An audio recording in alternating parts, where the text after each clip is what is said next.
On this very special episode of Design Jamaica, we are reimagining the Kingston Metropolitan Transportation System, designing a well-needed light rail network for the Kingston Metropolitan Transport Region, which includes Kingston, Portmore, and Spanish Town. Now, did you know that back in the day, Kingston had a robust transportation network? Yes, way more effective than today's JUTC. It was once called the Tramways of Kingston, operated for just a little under a century between 1845 and 1947. The Jamaica Streetcar Company operated its steam cars within the Kingston Metropolitan Transport Region, except for Portmore, which was not yet in existence then. The company operated its streetcar on lines between Kingston and Spanish Town, to be specific, downtown Kingston to Constant Spring, Halfway Tree to Pepin, downtown Kingston to Spanish Town, downtown Kingston to Pepin, and downtown Kingston to Rockfort. One of the first in the Americas, preceded only by the United States, Canada, and Cuba, the Jamaica Streetcar Company was a modern icon in ancient times. West India Electric Company, registered in Canada, purchased the horse tramway on December 4th, 1897 and began electrification. West India Electric Company's president was an officer of the Montreal Streetcar Railway Company, which seems to have supplied Kingston's first 30 electric trams. Kingston's first electric line from the tram depot on Orange Street to the foot of King Street was inaugurated on March 31, 1899. Many of the city's tramways was damaged in the 1907 earthquake, but was re-established, with the automobile becoming a more preferred and prominent way of transportation, and with the emerging of quicker and reliable bus services, the tram services became irrelevant, resulting into financial constraints to continue operation, resulting in its closure in 1948. The new mode of transportation within the region was the Jamaica Omnibus Service, the JOS. This service operated until 1998, which gave birth to a new and modern Metrobus company, the Jamaica Urban Transit Company, the JUTC, which is still in operation today. So the JUS replaced the tram because of financial constraint, and the JUTC replaced the JUS because its system was old, not modern enough to meet the need for more reliable and faster commute within the Kingston Metropolitan Transport Region. I was a child, young back then, and I do remember taking the JUS whenever I traveled to Kingston from Maypen, and I can surely tell you it was not the best of commuter services similar to what we have today. The roads were much more narrow and windy, the buses were hot, no air conditioning system, no proper transportation facilities, people pack up in a bus like sardine, rubbing up on each other. No matter how young you are today, if you use the local route taxis and take the coasters like the one that travel from Rolling Spring to downtown and so on, you certainly know what I'm talking about, right? That is how the JUS were back in the days. And just to mention, I may be a little old, but not so old. Yeah, I'm just in my 30s, so you Gen Z, if you want to see me out there, no matter come call me no poopa or no.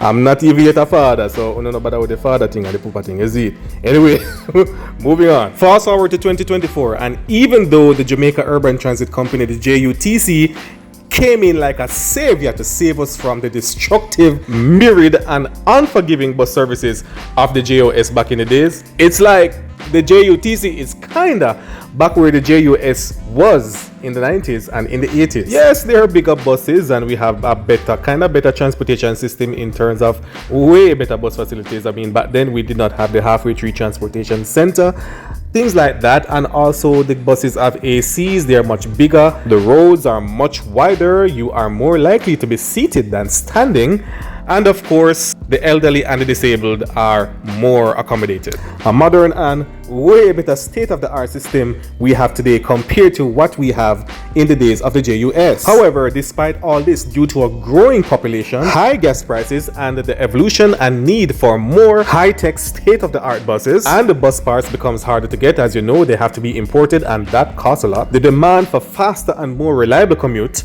bad roads, vandalization of buses by rivals, and oil theft, the overall increasing cost of maintenance and operation, not to mention every time a bus is involved in a motor vehicle accident, and the bus parts are so hard to get because they have to be shipped in from foreign, and sometimes it can take like literally forever, months. Which literally mean a lot of the buses have to just park in the pounds, just sit down, rotting away, doing nothing, resulting in not enough buses in the fleet to satisfy the daily needs of transportation for commuters within the KMTR. Because of this, the JUTC has somehow become not so reliable like it once was. And being even earlier this year, we saw an incident where commuters in Portmore were left stranded, unable to get to work, go home, or just going about their literal daily business. No, this is not nice for an employee who don't own a car, with an unforgiving boss who is expecting you to be at work by 8:30, who really don't give a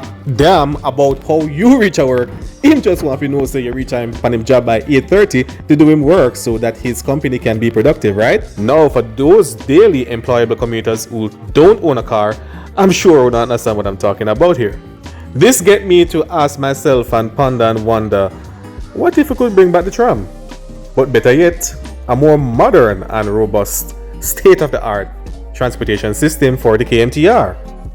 A modern light rail system.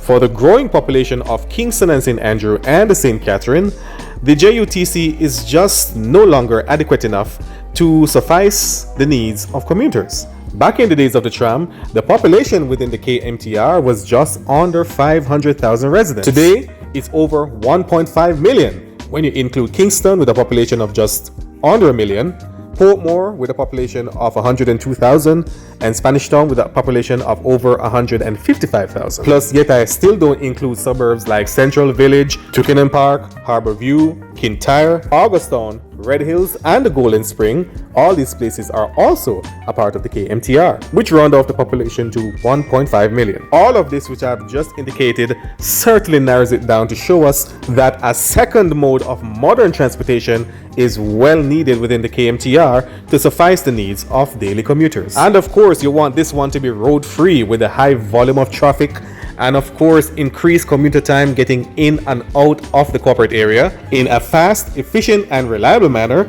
And of course, we don't want Kingston to be a car-centric city like certain cities in the United States such as Los Angeles, Dallas, and Phoenix. And because we care so much about climate change, which we also wish to reduce the greenhouse gases and emissions, our goal is to get people out of them cars and travel in a state-of-the-art, robust, modern, fast, and efficient public transportation system. As you know, we are a third world developing nation, so implementing a subway for Kingston would be like way too expensive, and you can only build so much rail, and of course you would not want it to put it above road. You would want it to put it on the ground, which that alone can cost a fortune. You don't want to double size the fleet of the JUTC because with the limited amount of road space within the Kingston Metropolitan Region, that literally means more congestion, longer commuter times, and of course, Kingston doesn't have any freeways for a city of its kind. So increasing the fleet of the JUTC and building a subway system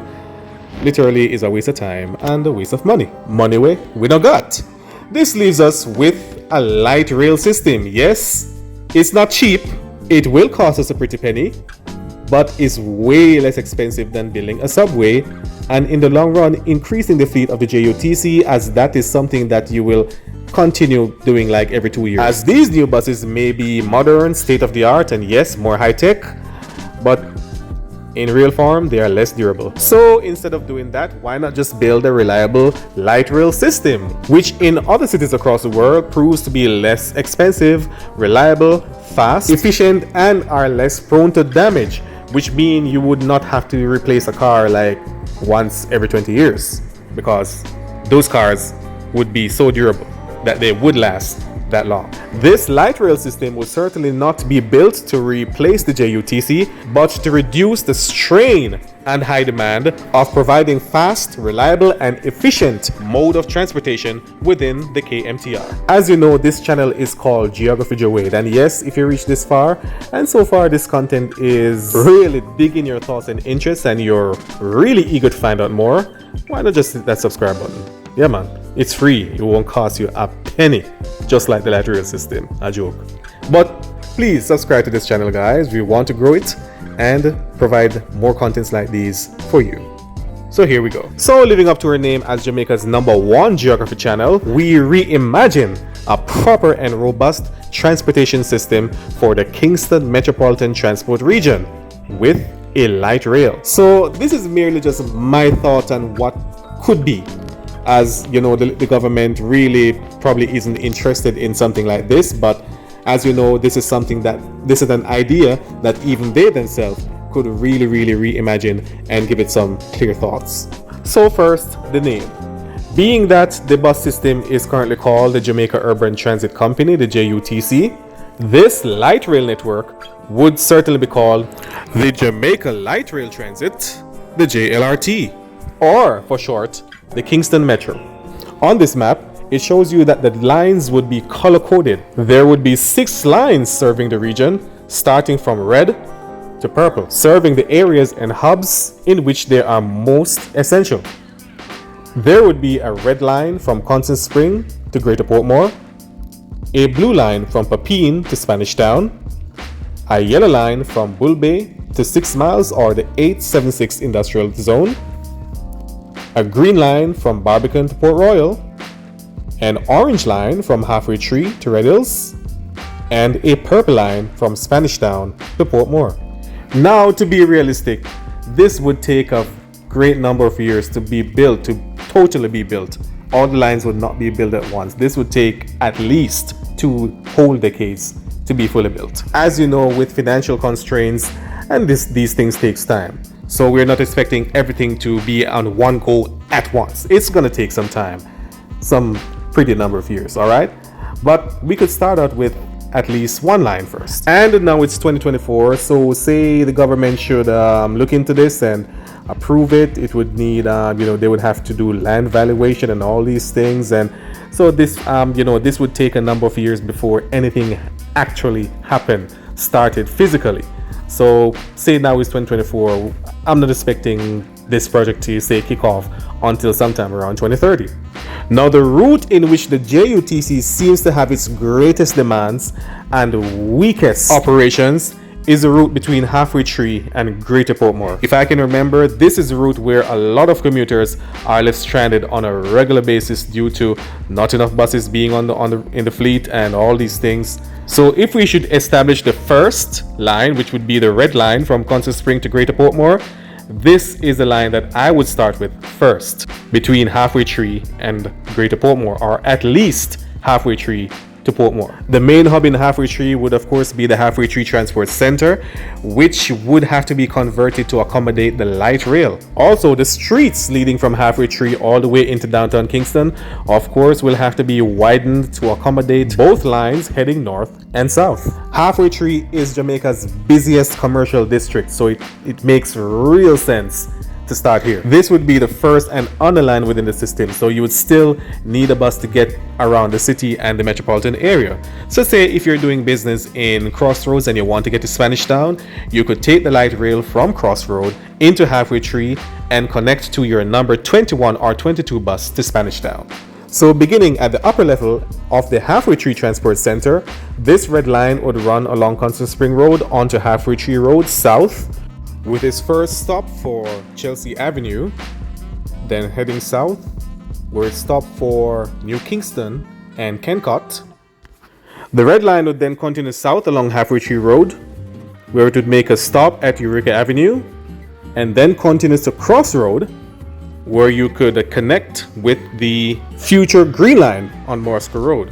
Continuing south from Crossroad along Slipen Road, where it would make a stop at the National Hero Circle, before heading on into downtown Kingston along Orange Street, into a newly built downtown Kingston Transportation Center, where it could connect with the Yellow Line and the rural buses, relocating the St. William Grand Park to a new location would certainly come in handy. I mean, this park is very significant, very historic, but I think this piece of land right here in the middle of Parade would serve a better use as a proper transport center for downtown Kingston. This newly built downtown Kingston Transport Center would be a much larger and a more efficient facility than even the Halfway Tree Transport Center, as this would not only just serve the Kingston Metropolitan Region, but would serve the entire area, as this is where you could get a bus to rural Jamaica. So I would say a 3 to 4 story level building, even going underground to facilitate all of these needs for transportation. So if you want to get to Morant Bay, Port Antonio, Ocho Rios, Montego Bay, Maypen, Mandeville,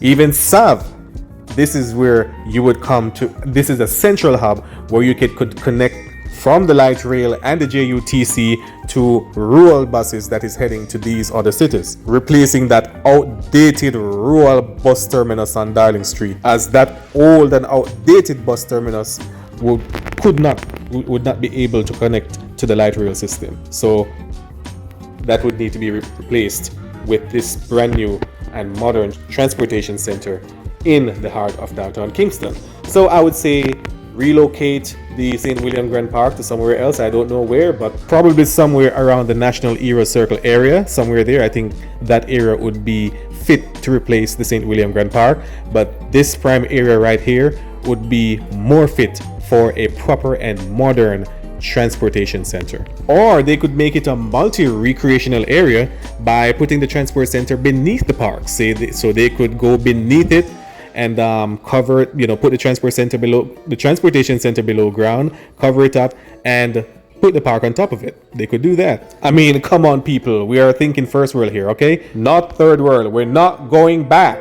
We ain't going back. Listen to Kamala. The red line would continue along Orange Street south from the downtown transport center onto Water Lane near the old JRC train station, where there would be need for a stop right there, as the JRC is planning on reinventing the train service. Continuing along Marcus Garvey Drive with 2 stops heading west along that corridor, probably one stop by Petrojam, another one by Tinson, and then continues west along the Port of Kingston Causeway or the Portmore Expressway into Portmore, with its first stop at Portmore Mall. Now this area would be the prime transportation hub for Portmore, as right here you could get buses to Nago Head, Bayside, Independence City, you name it. This would be the main connection point from the light rail to anywhere you want to go within Portmore. I don't know, probably they could be a modern and state-of-the-art transport center for Portmore within that empty lands adjacent the Portmore Mall. I don't know if they could do that or make it remain as it is, but this area right here would be a prime area to connect to anywhere in Portmore from the light rail. And then continues west along Darkin Drive, making a left turn onto George Lee Boulevard heading south. There would be about 3 stops along this corridor before heading into Edgewater, with a stop at the roundabout, continuing south along George Lee Boulevard and then making a left turn onto Port Henderson Road, with about 4 stops, then crossing over onto Nago Head Drive with another stop near Sovereign Village, and then head west along Brayton Parkway with about 3 stops, all 4, and then curve south onto West Henderson Boulevard, 2 stops, and then terminating near the Greater Portmore Shopping Center.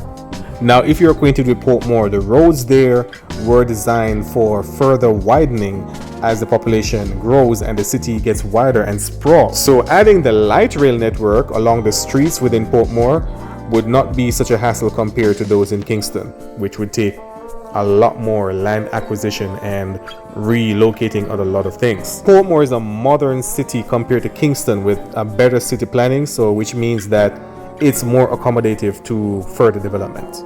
I'm expecting that this project would take around 4 to 5 years. So if we begin construction of this line in 2030, it would be completed somewhere around the ending of 2034 to 2035. And I mean, compared to the amount of stops that you would take between Halfway Tree and Greater Portmore on a JUTC bus, and of course you'd have to take a bus from Halfway Tree into Portmore and then connect on another bus from Portmore into Greater Portmore.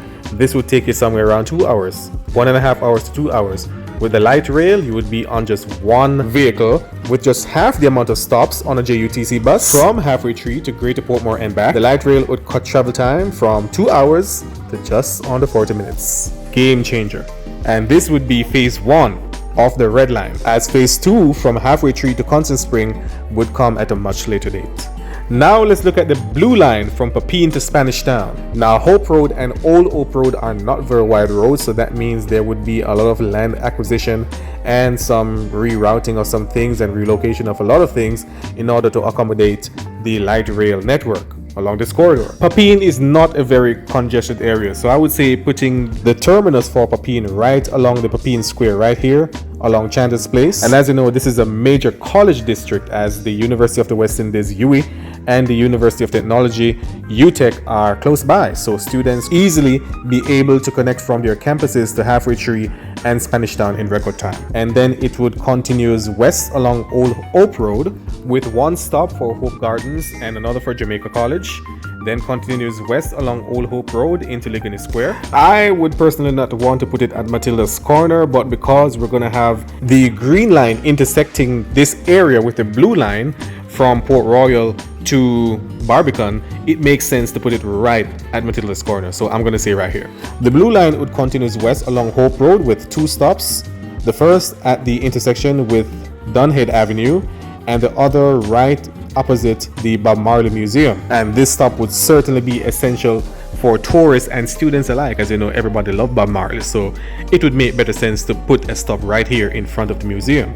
Continuing west along Hope Road, one stop at the Randy Williams Entertainment Center or the police headquarters, and another down by Devon House right at the intersection with Trafalgar Road, West Kings House Road, and Hope Road. Essential for persons heading to Devon House or heading into the Trafalgar Road area of New Kingston. The blue line would continue west along Hope Road and then make a curve onto Southermore Avenue, make another curve along Southermore, and head straight across Constant Spring Road into the Halfway Tree Transport Center, where commuters would be able to connect to the red line heading to Greater Portmore or in the future Constant Spring, or the future orange line heading to Red Hills. Continuing along South Odeon Avenue, the blue lines leave the Halfway Tree Transport Center, crossing Eastwood Park Road onto Malines Road with 4 stops, the first being at Lower Sandringham Avenue, the second stop being at the intersection of Waltham Park Road and Cassia Drive, the third being at Chambers Avenue opposite Bird's Auto, and the fourth being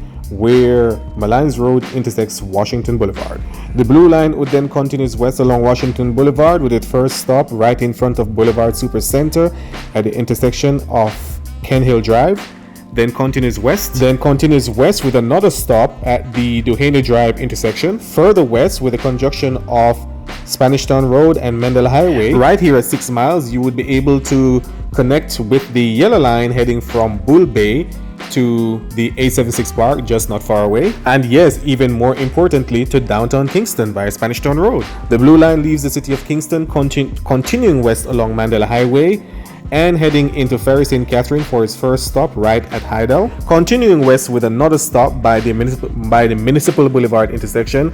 As you know, this is like the main hub into Portmore from Mandela, so this stop right here would be very essential if somehow you're heading into Portmore and you are on the blue line. And also, if you're coming off the north-south highway, which is not too far away, you can probably just walk down or drive down. And if you're coming from Portmore and want to connect to the blue line, this would be your terminus. Continuing west along Mandela Highway with its third stop by Central Village opposite Lasco, and another stop by the Jose Marti roundabout heading into Spanish Town.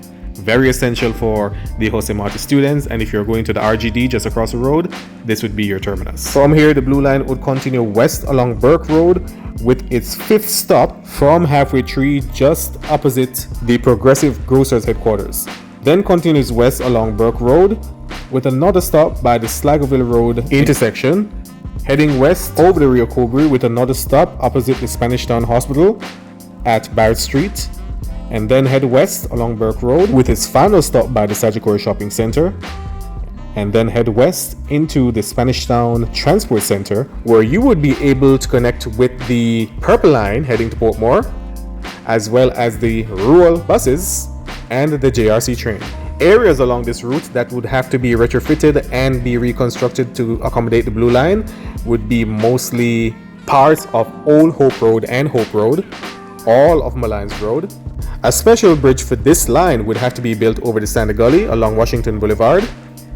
And of course, there would have to be some retrofitment of Burke Road in Spanish Town. So this video is getting way too long, so I'm going to leave it right here for now.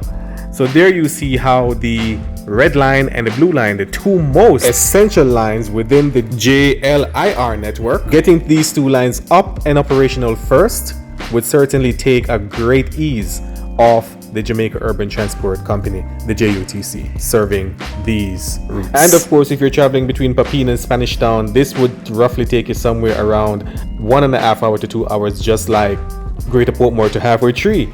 So you would first have to take a 100 bus from Papine into Halfway Tree and then connect with the 21 or 22 to Spanish Town. And remember, the Blue Line does not terminate in Halfway Tree, so it would be one vehicle from Papine straight into Spanish Town. So this would eliminate the amount of stops by 40%, cutting travel time from 1 hour and 45 minutes to just 60 minutes. With the building out of the red line in 2030 and to be completed in 2034 into 2035, we are not expecting that the Blue Line would start anywhere before 2034 and to be completed somewhere around 2038. So there you have it, part 1 of Design Jamaica's reimagination of an essential transportation network, a light rail network that would serve the Kingston Metropolitan Transport Region. If you reached this far in the video and you so far liking this content, please, if you want more, don't forget to like, share and subscribe to this channel for more in part 2.